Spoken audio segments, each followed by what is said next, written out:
Yep. I'm gonna go by decade. I'm gonna go decade by decade of my life. And first decade is I'm gonna go decade by decade of my life. My first decade is I was born on 6/19/1958. So that's June 19, 1958. And I guess I was the hardest kicker coming out. I don't know. Your mom makes up stuff, I think. In my, I was the heaviest. But ever since I was born, I was always the lightest. And I'm the youngest of four kids. First one was a girl. Second one was a boy, and the third one was a boy. So I got two brothers and a sister. So we're a family of four, plus the mother and dad. And my dad died on April the 3rd, 1976. He was the closest person ever to me. And my mother died on 6/18, 1989. And my dad died of a heart attack. He fell to the floor just before he got up to go to work, and he fell to the floor. And he had perfect attendance up until then. And he fell to the floor and clutched his chest and started saying, Jesus save me, Jesus save me.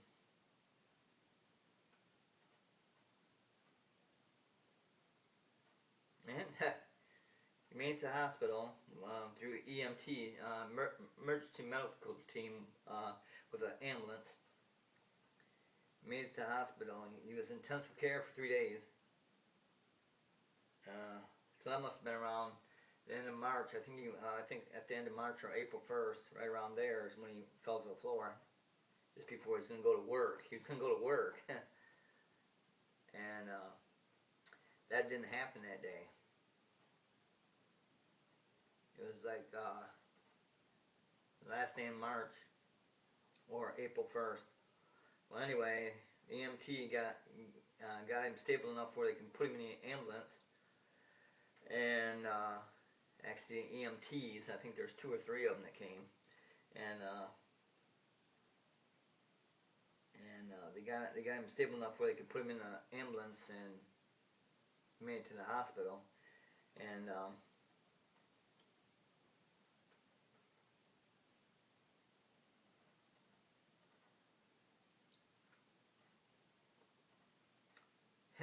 he was in intensive care from then on. And it lasted 3 days.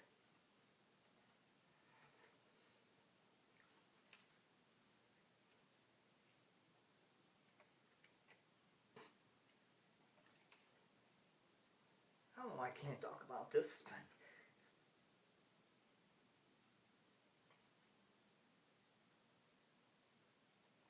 it's been almost 40 years. But he died on April 3rd, 1976. He was the closest to me, okay? That was my dad.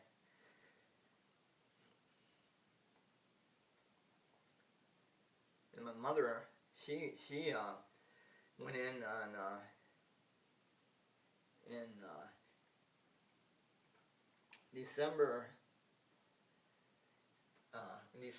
sometime in December, she went into a hospital or to the doctor's office saying that she couldn't breathe. She was a smoker, but this is where she could, she only walked 20, 30 feet. After 20, 30 feet, she couldn't breathe. Okay, and then it wouldn't stop after that. So she couldn't breathe. So the doctor diagnosed her as having gallstones.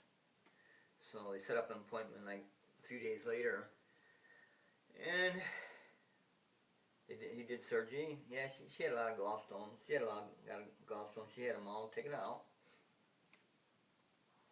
I think they took out her gallbladder too. But then she came home after the surgery and started recovering. And she didn't have the breathing problem, so she thought it was done. So, but it wasn't done. 2 weeks, about 2 weeks into recovery, she started having the same thing. She walked 20 feet, 30 feet, and then she couldn't breathe, and then wouldn't stop. She couldn't catch a breath. So, went back to the doctor. Doctor took the X-rays and said, "Oh, you got terminal cancer. You're dying in 6 months." This is about December 18th of 1988. Okay, December 18th of 1988, and doctor comes in the room and says, "Yep, you got cancer. You got lung cancer. You got lung cancer, and you're gonna die in 6 months. So you got terminal cancer."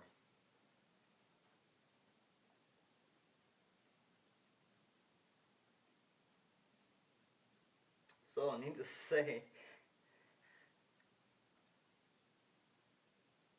no one was looking forward to that Christmas.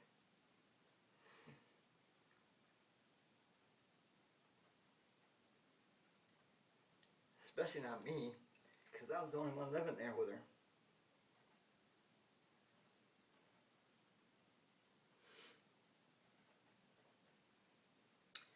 So, like I said, my birthday is June 1958, and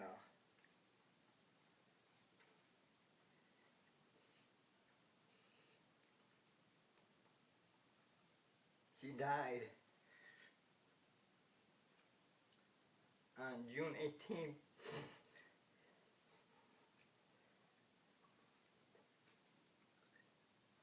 1989. Almost exactly 6 months later from the doctor saying you're going to die in 6 months.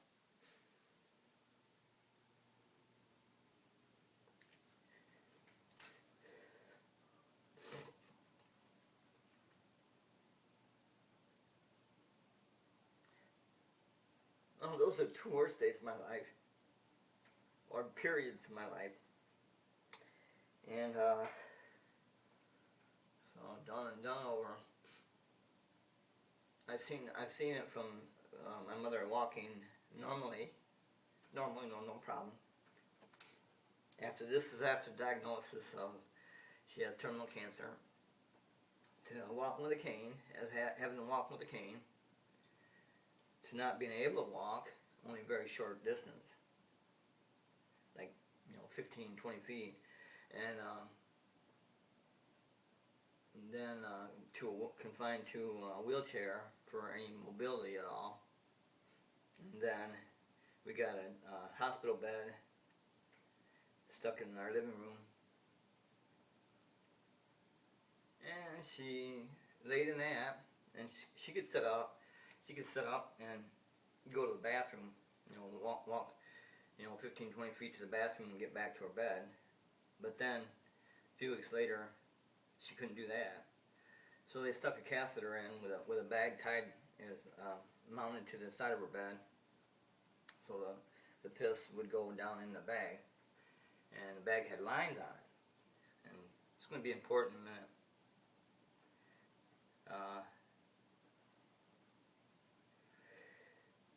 I had to give her morphine every so often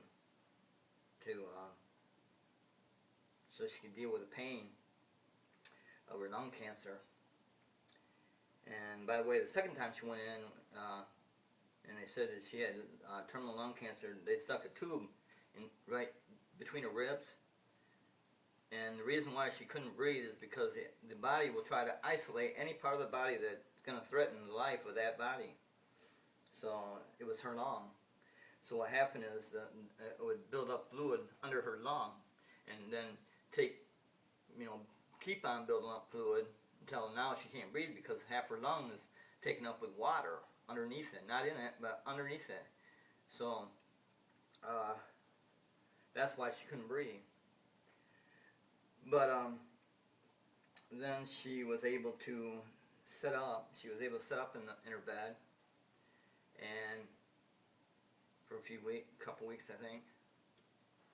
And then after a couple weeks, she was only able to lay in her bed and watch TV. And then after that, she was sleeping most of the time. And I was giving her morphine every 3 or 4 hours.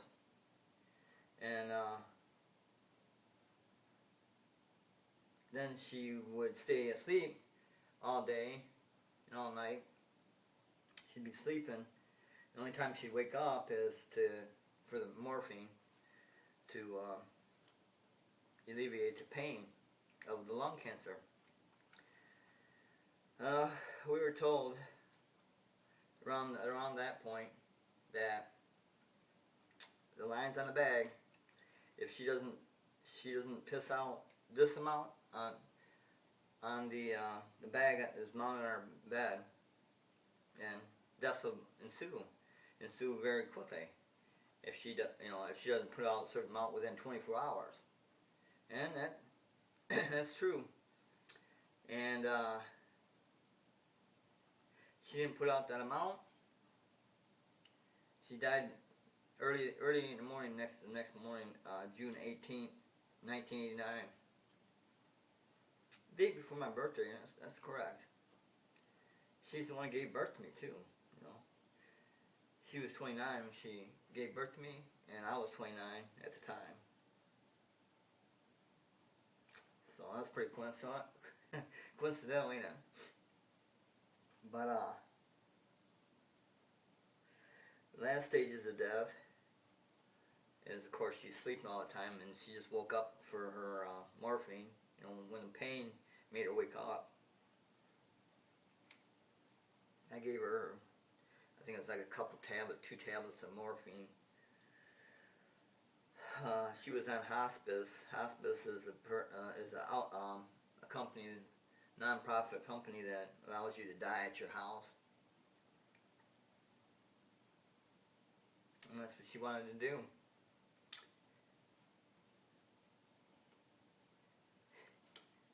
That's what she did. On June 18th, 1989. Okay. Like I said, this video isn't going to be about me. It's going to be about my family. I've already told you I have a sister and 2 brothers. And my mother, my dad was born in 1920. He was a WW2 vet, and he was buried with full honors.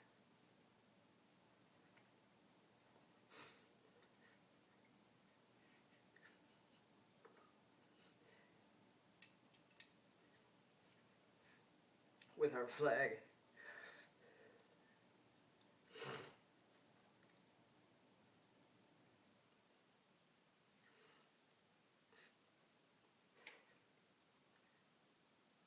He was a World War II vet.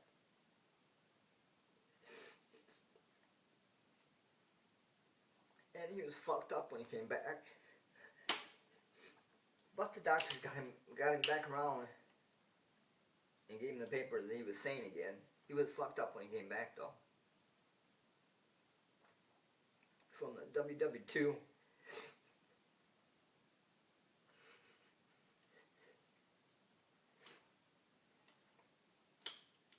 And he was buried. He was buried with full honors and the flag over his casket.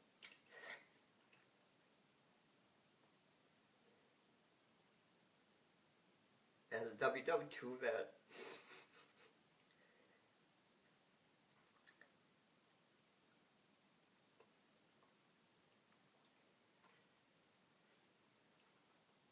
He was the closest person to me at that time.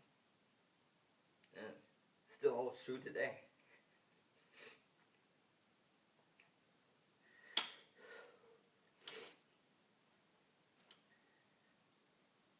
it's a fun thing about death, and if someone is your world,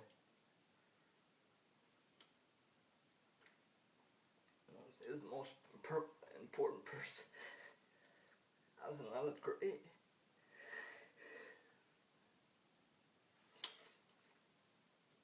He was my world. He was the closest person to me. Okay, I've had dogs. I had dogs die before him. And I felt really bad, about that. But when it's your dad, when it's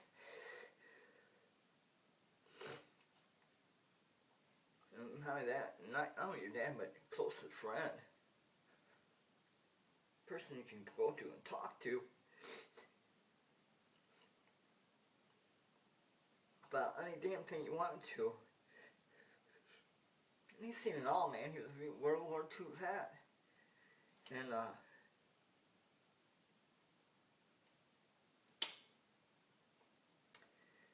the closest thing to me died.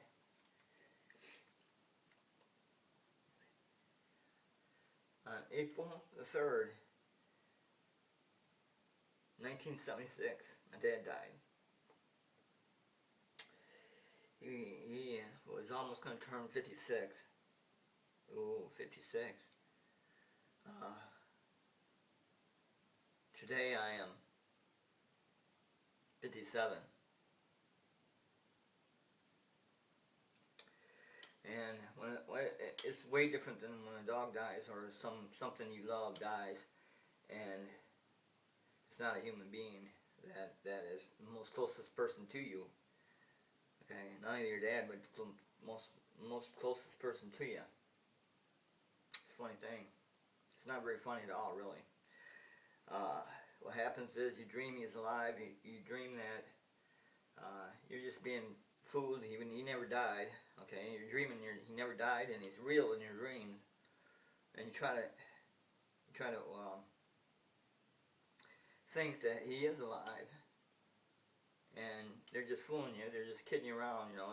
They're just lying to you. And the doctors, everybody who's involved, is just it's just a conspiracy that your dad died when you know that that's impossible. He's like a Superman. He can't die. He did. He died. I couldn't deal with it.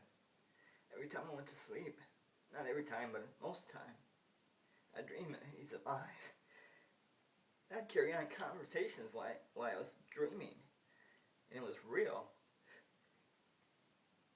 Nightmare on Elm Street, shows you what, that Nightmare on Elm Street, that's one of my favorite series. The Nightmare on Elm Street shows you that what I'm talking about, that's true. Everything in that dream seems very real. And then, if you can't, a crazy person is a person who can't determine from his dream from reality. That to me, that's a crazy person. And I was almost there, bud. And I gotta end this tape because it's gonna be over 20 minutes. And for some reason, I have trouble with the tape if I go more than 20 minutes. So that's why I had to stop the tape. But anyway, A Nightmare on Elm Street is a great movie to illustrate what I'm talking about when you can't distinguish your dreams from reality. Because when I went to sleep, every so often I'd be dreaming, yeah, my dad's alive. Wow, yeah, he's just gone on vacation. He's just gone on vacation. He went back to the war. He'll be back. And I'd be all happy, I'd be falsely happy during the morning. Because I knew it was all a conspiracy. Everybody was lying to me. And doctors, my relatives, everybody was a conspiracy. Because there ain't no way in hell my dad's gonna die.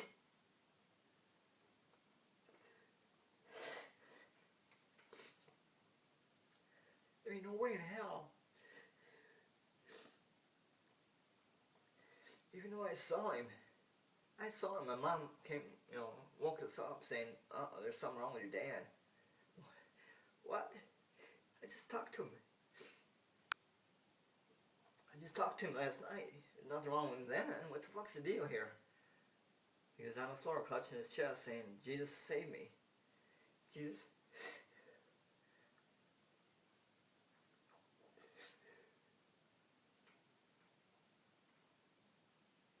Jesus, save me. He just kept saying that, clutching his chest. Oh, Jesus, save me. He was on the floor. That's all I could say. Paramedics got there. Got him stabilized. Got him in the ambulance.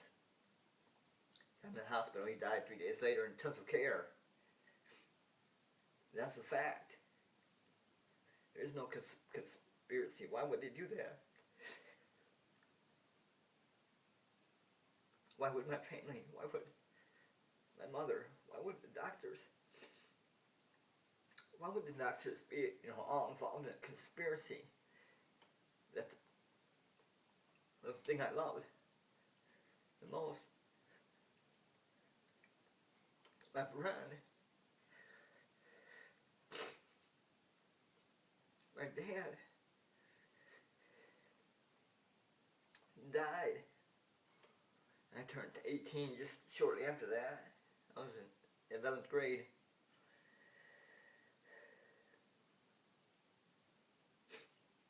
Why would they do that? Why would they have a conspiracy against me, saying my dad died, and really it's alive and on vacation somewhere? You know why? But that's what I got myself to believe. I believed that. I wished that. I hoped that. I believed it. I wanted it. That went on for a couple of years, or if not more. So if you have anybody in your family that dies, and you know that someone else is close to them, man, help that person out. Because you can go crazy. And I was lucky. I was one of the lucky ones that didn't. I never did drugs. Never ever. Never did drinking. I never did any drugs, drinking or smoking or anything. I'm a very clean person. And boy, if I was into that stuff, wow, man, I'd hate to see what the hell. Because once you relieve your thoughts to a drug or some kind of substance, once you relieve your thoughts to, like, say, marijuana or some type of drug, once you relieve your thoughts, you're no longer in control. I was always in control. I never, at least I thought it was, but I really wasn't. Not when I was dreaming, not when I was getting up and believing. Sometimes I'd hear my dad's voice when other people are talking, and I got to blow my nose.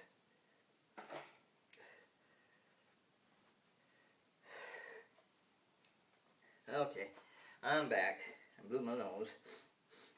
Oh, man. I thought I was going to be able to talk about this without getting all emotional, but it's really hard for me to talk about death with my mother or dad, not get emotional. And then when my mother died, I kind of went through the same thing, but it wasn't nowhere near the extent because I already went through it and I knew how to deal with it. But still, I still thought it was conspiracy. I still thought my relatives were, just kidding me. My mom's on vacation; she's gonna come back, and that's kind of what I dreamed. When I went to sleep and dreamed, I was dreaming. Yeah, she's alive. I'm talking to her in my dream. I mean, it's like as real as any other instance in my life. She's a big crocheter. My mother was a big crocheter, and I'd be talking to her and she'd be crocheting, in my dream, or playing the piano. She could play the piano. People, she'd go there, play a song or so, and then the neighbors would come over, say, "Why'd you quit? Come on, play some more." She was a great pianist. and she said she was like almost an expert on drums too. My mother, and oh, talk about size. Talk about size. My mother was 4'11". She was 4'11". My family is small, short people. Um, well, my mother was 4'11", probably 180 pounds. She's always overweight, but and they're the women in my family are known for big breasts. You know, they have really big breasts, so that's kind of contributed to your weight. But like my sister, she's 4'7". The way I remember their height is 7'11". You know, my sister's 4'7", and my mother's 4'11". So I go 7'11". That's how I know what height they are. So my sister is 4'7". She's about 180 pounds. But the thing is about her is that, you know, she was like 90 pounds when she got married when she was like 16. And she was like 90 pounds. And then like a year later she had a kid. And after that kid, she's always overweight. She's always like 100 pounds heavier. You know, around 180. 4'7", 180. That's pretty damn heavy. But my mother was pretty heavy too.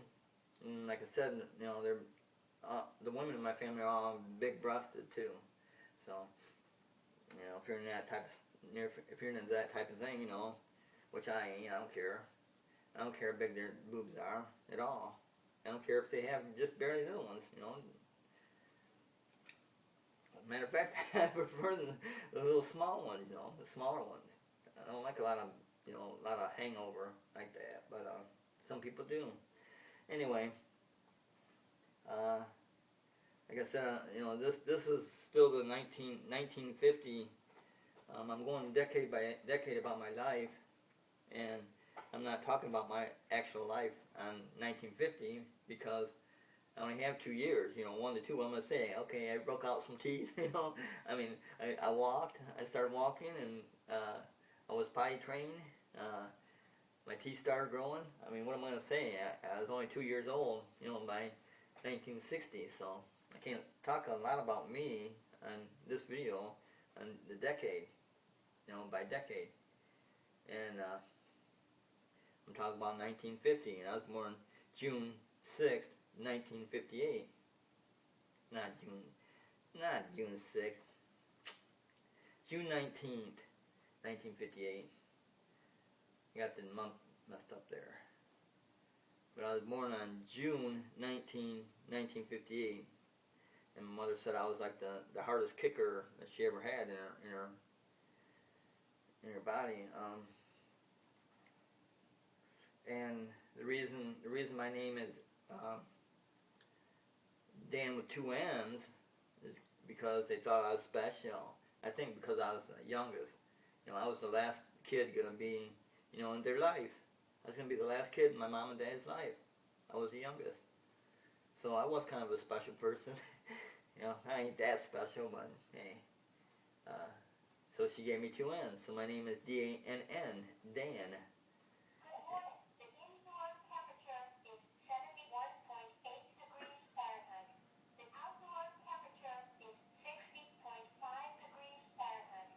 That's my talking thermometer.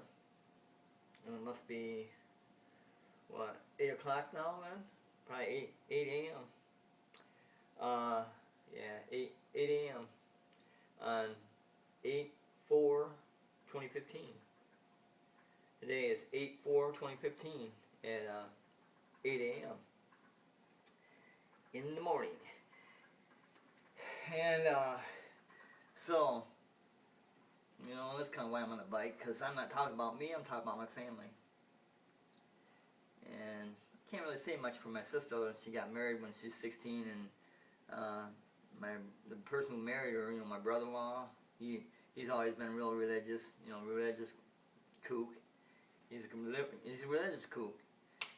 He believes in, you know, there's Seventh-day Adventists, so they believe in Saturday, you know, like the Jews. But like the Jews, some of the Orthodox Jews, I believe in Saturday. It's because the reason they changed it from Saturday to Sunday is because because Saturday is, the seventh day of the week. Um, so, and Sunday is the first day of the week on all calendars. That's all on your calendar. So look on your calendars. So, the reason they changed it from Saturday to Sunday is because they wanted. There was a lot of people who worshiped the sun, because Sunday, Um, so, that's the reason why they changed it from Saturday to Sunday, because everybody, sun worshiper Sunday. So they changed the Sabbath day to the first day of the week, which the Bible clearly states that it's the seventh day of the week. Whoopee, that shouldn't really matter. Shouldn't really matter anyway. Because what should matter is if you believe in God or not, which I can't say that I do. I think it's a bunch of hogwash, really. I think it's, it's just the reason that you have it is like this guy named King Human, he's a multi-millionaire through the internet, and especially in affiliate marketing, and selling on eBay and different sites and doing a lot of, he does hundreds of different things. I mean, this one thing, he's a millionaire, and he makes millions every year. And I asked him about it. I'm going, well, what do you think about, Jesus and churches and like that? He says, it's all money. It's all about money. And that's what they are. They're all about money. And he said, because I mentioned something about, because he's always saying, help the kids at St. Jude Hospital. St. Jude is a hospital that helps everybody and doesn't charge anybody anything. It's all on donations. So he's always saying, and he always does donate to St. Jude Hospital. So I'm going, well, why doesn't God step in and cure all these kids, which the Bible says He can? And he goes, religion, and why doesn't God stop a tornado from killing all these people, and or any bad situation? Why doesn't God step in? Because He can. Because even says so in the Bible. He created the earth in 6 days, and rested in the 10th, or the seventh. And so that's 7 day Saturday. Big deal. You know what I believe? I believe that they were very smart people, that wrote the Bible. They were very smart. So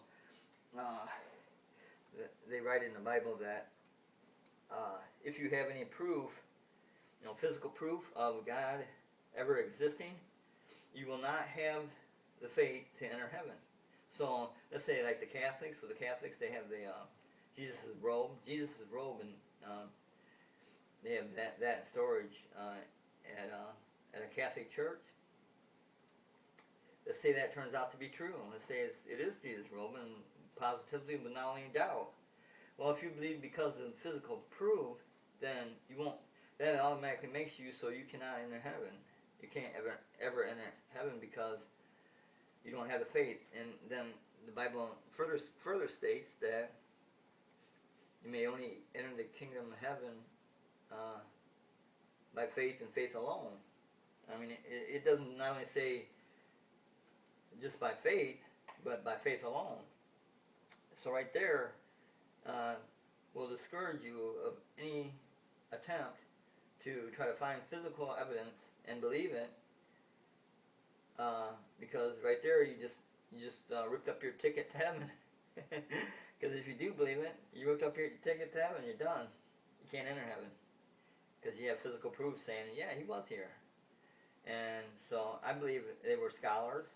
I believe they're the most smartest, genius people in their time. But as far as holiness goes, I don't think so.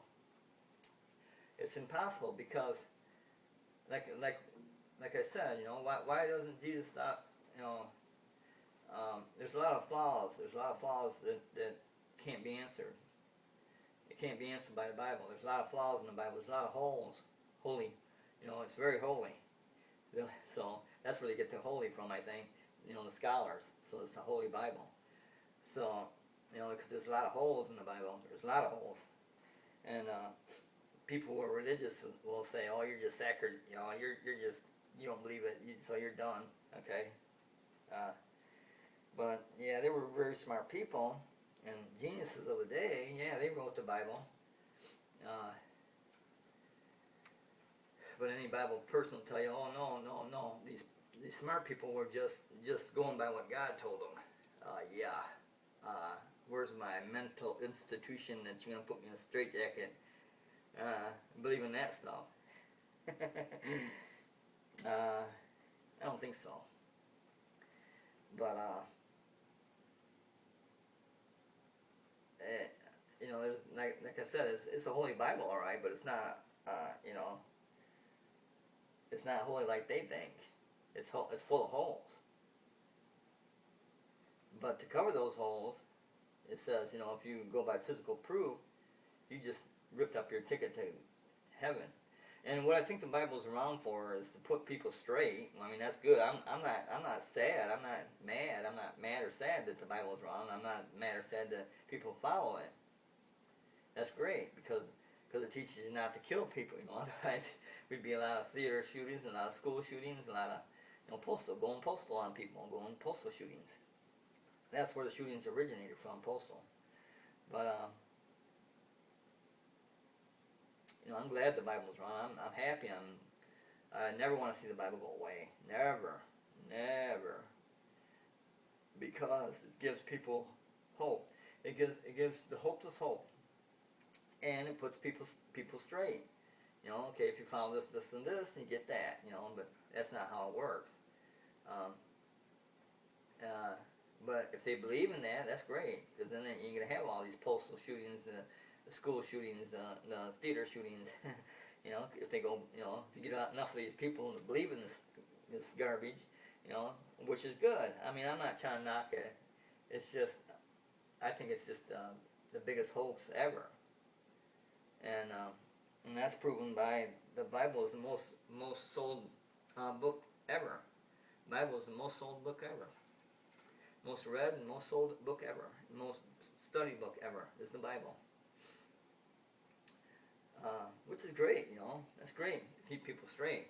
But as far as going into heaven, I don't, that's a bunch of cockapop. That's a bunch of goofy stuff. And as far as, worshiping Sabbath day, remember the Sabbath day, keep it holy. That's another phrase in the Bible. It's scripture. And another thing in the Bible is Jesus was perfect. He was the only perfect human being to walk the earth. And that's a bunch of bullshit too, First off, his birth, his birth was, wasn't a normal birth. It was seeded by God, supposedly. And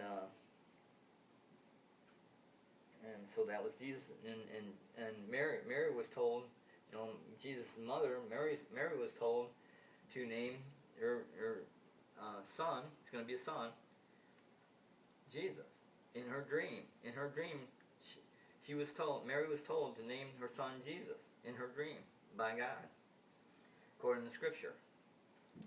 And so she did, and so he was, and so let there be light. And yeah, he built the earth in 6 days, and rested on the 7th. Okay, so where in the hell is he now? Why are all these people dying of cancer? These kids born? I mean, it says Jesus has always been perfect. The Bible is perfect. Everything in the Bible is perfect. Everything is the holy truth. That's the highest level of truth. And if that was so, the Bible is all righteous, and holiness. Not holes. Like holes. Like I'm talking about holes in the Bible. It's holy.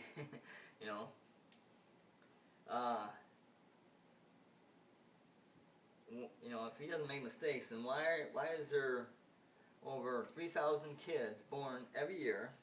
This is 3,000 kids born every year throughout the world. Both sexes, boy and girl. They both have a penis and they have a vagina. And you can watch my other video about that, where the doctor decides sometimes, and then sometimes they decide to wait until puberty to see which way they're going. And they're always sterile anyway. If you're born a boy and a girl, you're sterile, so you can't have offspring. But anyway, I got off the subject there for a minute. That's a mistake right there. And what about all these handicapped kids, born without a leg, born without an arm, born without a hand, born without a leg, with a foot, without this, without that, both legs, both arms, no arms, no legs, blind. These aren't mistakes? I wonder what they are then, if they're not mistakes. If I'm not a mistake, I can see this blind person, he's a mistake, huh?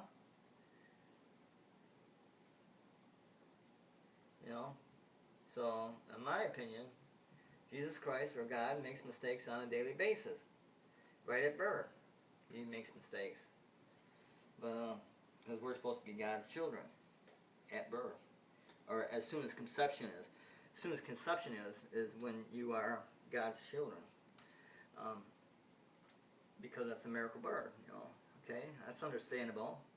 But the thing is, what about all these, people being born screwed up in the head? Just screwed up in the head. Have everything except they're screwed up in the head. That's a mistake. Being born blind, that's a mistake. Being born, without toes, that's a mistake. Being born without a hand, mistake. Arm, mistake. Being born with cancer, like in St. Jude Hospital, the hospital kids. All those kids, a lot of them are born with cancer. Some of them acquire cancer later, but a lot of them are born with cancer. Why? Is really God that evil? Is God really that evil? That the kid can't even go to childhood because he's going to die?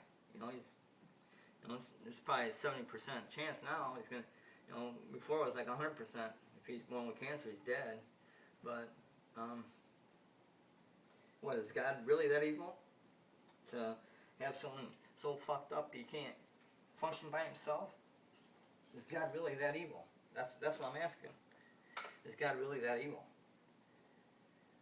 And is God really that evil that a twister can come and take you in your house and fucking put it in a blender and you're done? Is that another one of God's little games? I'm done with that. I'll have to stop this tape. No, I'm just saying, about God, Jesus Christ, and the Holy Ghost. I'm just saying, the three entities. Okay? If there's these three entities, and He did, in fact, create the world in 6 days and rested in the seventh. So right there it proves you, and he made you from dirt. You know that, right? Because there was Adam. There's first Adam. Doesn't say anything about him, being made, but there was first Adam, and then there was Eve, which God took a rib out of Adam and made Eve, and that's written. It's written in Scripture. Now, if he can do all that, he can take a rib and build a human being. He can. This is also written. He made a blind man see. He's blind, for 30 years. His life. He says, you can now see. Okay, he saw. Made a blind man see. Okay, if you can do that, okay. And the guy was dead. Totally dead, He's dead for I don't know how long. But he said, arise. He arose. The guy arose from the dead. And he said he won't do this again until he comes back. That's his promise. He'll come back. And, the story's good. It's a good Hollywood movie. It'd be a good Hollywood movie. I watched it, Ten Commandments, but, and there's more than just the Ten Commandments, but,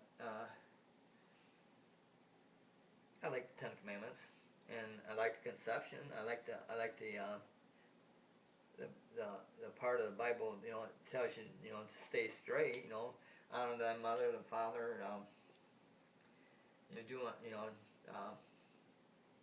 thou shalt not kill, thou shalt not covet thy neighbor's things, and should not steal. And the Ten Commandments is great, and I'm glad that they have the holy, the holy force, behind it, saying about the holy force. And I'm glad that it helps some people become straight. Not all people, man. Look at the shootings today. Shit, if a month goes by without a shooting, there's something wrong. But killing 9, 10, 12, 15 people. I'm not sure what the record was. I think it's a dozen people. But and then they want to put that guy to death, so that makes 13.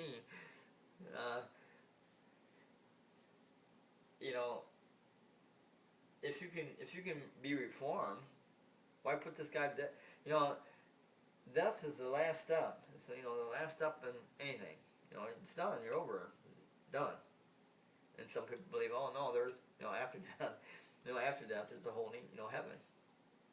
Some people believe that shit, that stuff.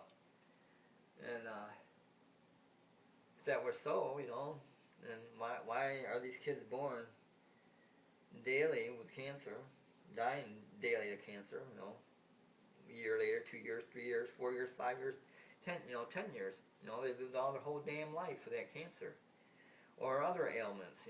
Like blindness. They live all their whole life blind. They never saw anything. They got to feel it, smell it, taste it, but they don't have sight. Why? If God doesn't make a mistake, God, the Holy Ghost, or Jesus, God, or the Holy Ghost, if they don't make mistakes, they're all in one, I guess. It's all a confusing mumbo jumbo is what it is. And then to top it off, it says if you find out something physical about any of this stuff, you just tore up your ticket to heaven. It says so in the Bible. Not that way, but it does say it. It does say that. It says you may only enter heaven by faith and by faith alone. See, so if it was just by faith, and physical evidence okay too, then it wouldn't be bad. Then it wouldn't say by faith and by faith alone. Faith alone. It says it in there. You can't reword that. You can't. It says by faith and faith alone. So the baptism part, where you go and be splashed in water or dunked in water, or put water in your face, or however they want to do it. It's proven by that verse alone. By that verse alone, it's proven that's hogwash. You don't have to have that. That's hogwash.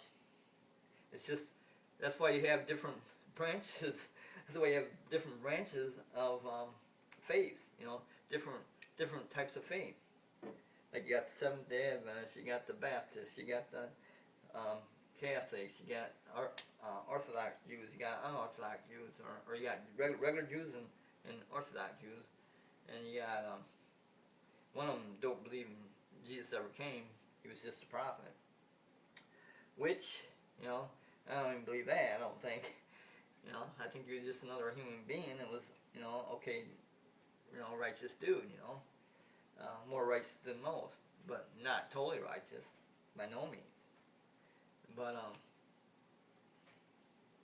me, I believe that very smart people, 2 or 3 or 4 people got together, scholars, they're scholars, and they're very smart, genius people. Which, how many geniuses you see in Hollywood? And they can write better scripts than the Bible. But they're not geniuses.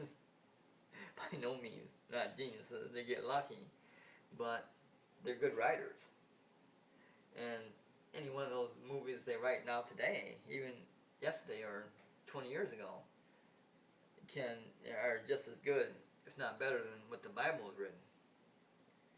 So you tell me, is that really the holy of all holy books? You say yes, because you're brainwashed. It's like the U.S. government brainwashed back in the, I'm talking about the decade 1950s, okay, and this is 50s, 60s, 1950s, 60s. The government brainwashed everybody in the world, especially the United States, that pot, marijuana, or weed is a very deadly, dangerous drug. Very deadly, very dangerous, very addictive, very make you psycho, where you don't even know what you're doing, and so addicted that you're gonna go out and kill and steal and do movie shooting, a theater shooting, or a post office shooting. The government brainwashed us and said weed is no good for nothing. And before that, though, before the 1950s, we grew weed like a crop. We made paper out of it. We made hemp rope out of it, because hemp rope in the water doesn't rot. And paper doesn't yellow. Our Constitution is written on hemp paper, on marijuana paper, on weed paper, on pot paper. That's, it's made out of marijuana. Our Constitution is written on marijuana. Why? Because paper made out of wood particle yellows after a certain amount of time. Weed does not. Weed or hemp paper, I'm talking about hemp paper here. Hemp paper lasts way, way longer than wood paper would. It doesn't yellow. That's why our Constitution is written on weed paper, on marijuana paper. Our Constitution of the United States is written on weed paper. But before the 50s, or during the 50s, we grew marijuana like a crop because of all the shit it can do. Hell, you can make hemp rope out of it. The Navy uses it. They used to use it before nylon, and synthetics were, even better than hemp rope. But up until the time, it was all hemp rope. That hemp doesn't rot in water. It lasts for a long time.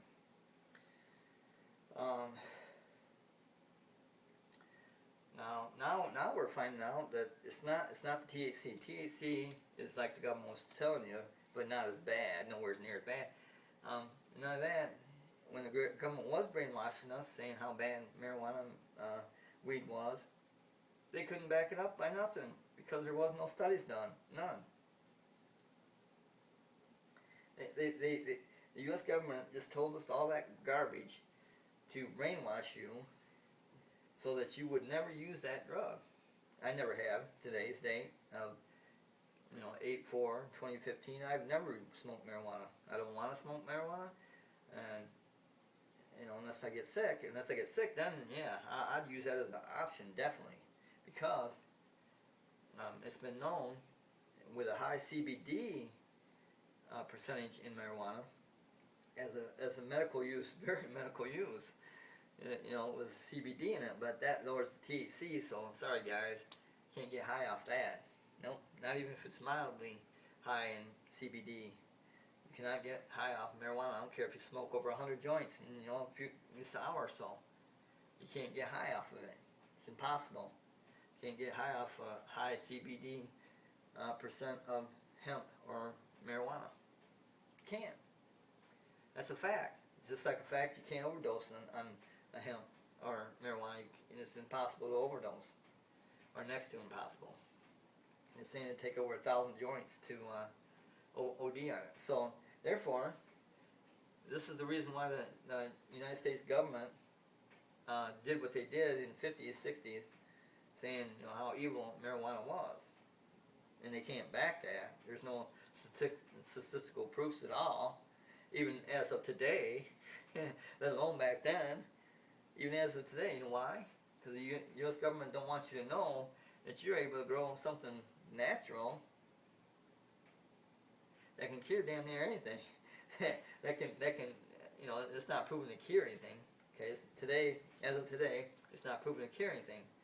Well, watch a couple of YouTube videos. You tell me if it doesn't cure something like epileptic seizures.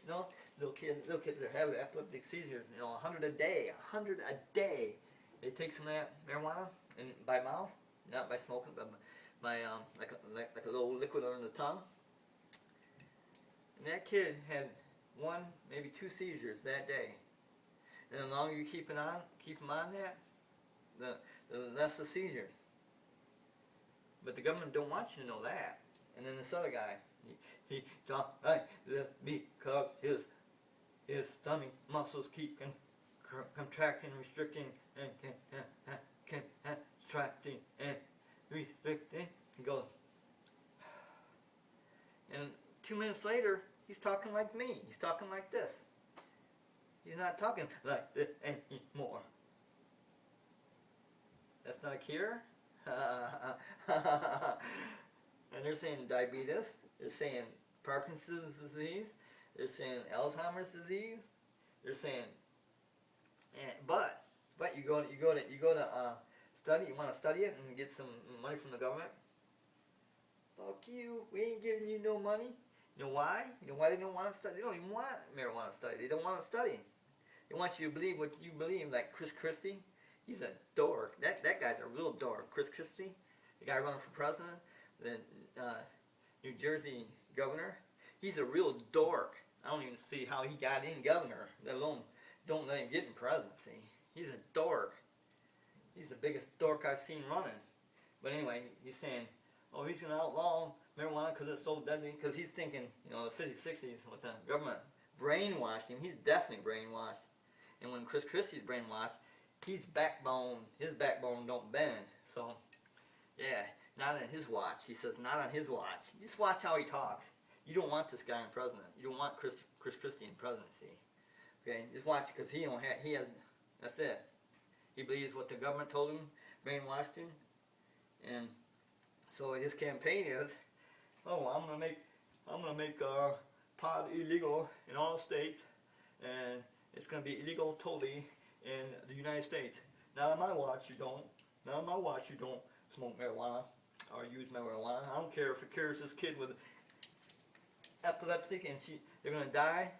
And when they took the marijuana under the tongue, now she only has like one seizure a day, where she was have hundreds of seizures a day and every day. And then that guy is like that, and he took a, and now he talks normal.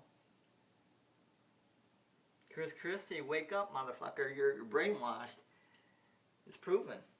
You're governmentally brainwashed, and you should never be in any high office like governor of New Jersey. That's the last thing I'd fucking put you in. You should be the janitor there. You shouldn't be no. You should be mopping the peep shops, bud. And I'd question that, because you're so full of shit and saying you're gonna illegal. I've never smoked pot as of today. 8/4/2015. Never smoked pot. Never want to. Never going to unless I become sick. Then I would go to it, because that looks like it's going to be a miracle drug. The CBD in it, not the THC that makes you high. THC has nothing to do with helping you medically, and that's what the street THC. That's what 99% of the people who grow pot right now today, they have pot cards and sell it. That's what they want, the highest THC, because they're what they did is they have it in law, so they're semi legal, but not federally legal. Because federally legal, it's illegal in all 50 states. Pot is illegal in all 50 states, federally illegal. But that's a state thing. So if an FBI agent comes here in Michigan, which is a legal pot state with card, and you're able to sell and buy and sell, or you're able to sell it and use it and buy it. If an FBI agent comes to your house, he can shut you down. You can go in jail just like any other drug dealer. And without pot card means nothing to an FBI agent. A federal agent means nothing. You're a drug dealer. Now, to prevent that from happening, all the government has to say is, okay, as long as here's your pot card, as long as the pot is high in CBD, which makes it very low in THC, where you can't even get high on it, even if you smoke 100 joints an hour. Okay, so it has to have a certain percentage of CBD to be a medical drug. And if it doesn't have that, then you're considered, pot card or no pot card, you're considered a criminal, and you're considered a street dealer of drugs. Manufacturing, distributing, and selling. Marijuana. That's what you should. That's all the government has to do. And you see so many people ripping their pot card up. They'll be ripping that pot card up, burning it. It'd be worse than the draft. Back in the 60s, it will be way worse than the draft. no one would even want it. No one would pay the $100. What you do is go into a doctor and say, yeah, you know, I feel I got a headache. You know, here's $100. Issue me a pot card. There's your pot card. $100. Cost you about $100. That's what I've heard. Anybody, it doesn't matter if you're sick or not. Just fake it. No, I got a headache. Yeah, I just want a pot card. Here's $100. Here's your pot card. That's what doctors tell you. And that's the way they go as hell. Pot cards shit. Now, I mean, if the government did what I told you, then it'd be great. But this is the 1950s video. My life in the 1950s. And I'm not really talking about myself. I'm talking about my family and other stuff. But now let's go back to my family now. Well, I got a brother, man. He's a magician, or not magician, not a magical thing. Musician, where you play instruments. Where you play instruments, you know, like guitar and like drums and you know everything. I guess he says he can play any instrument. He says once you can play one instrument, that just goes on to all instruments, and you can play all of them. And he can teach and play all instruments. And he went to the Y. He went to Y and achieved black belt for judo. Judo, you know, flipping and getting submission holds, and you know, he got a black belt in that in judo in the Y. And then he started taking a karate, Okinawan karate, Wei-Churu karate, or I call it Kung Fu karate because it's animal movements. Any karate that has animal movements is Kung Fu. So Kung Fu karate, he has a black belt in.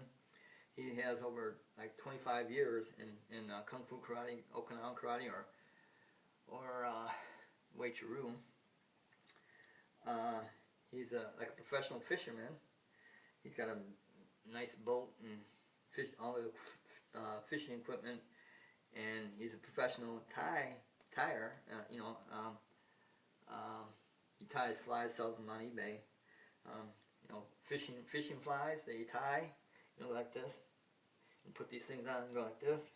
I don't know how to do it. He ties fly professionally, and people like his flies, so for fishing. And he's really the brains of the family. All us other kids, we don't do nothing. You know, my sister, my other brother, and me. You know, we're just, and he's like the smart person of the family. He's the next step down. I got my sister, who's the oldest, and then him, and then my other brother, and then me. My other brother's 2 years older than, or a year and a half older than I am. I'm the baby. But anyway, so that's the 1950s. And that's what I got to say about the 1950s. Although I think Forbidden Planet was made in 1950 something, and that's my favorite movie. But oh, that's right. I was shit, I don't know if I got that or not. Shit, I was gonna show you a picture of me on Santa Claus' lap. Give me a knee bounce. Give me a knee bounce on Santa Claus' lap. No. I was 6 months old. It was in December of 1958. I was born 1958, and that was in December, so I was on Santa Claus's lap. Got a picture of it, but I don't have it. It's on some of my other videos. And that's what I got to say for the 1950s. I can't say much about it because I was only 2 years old in 1960.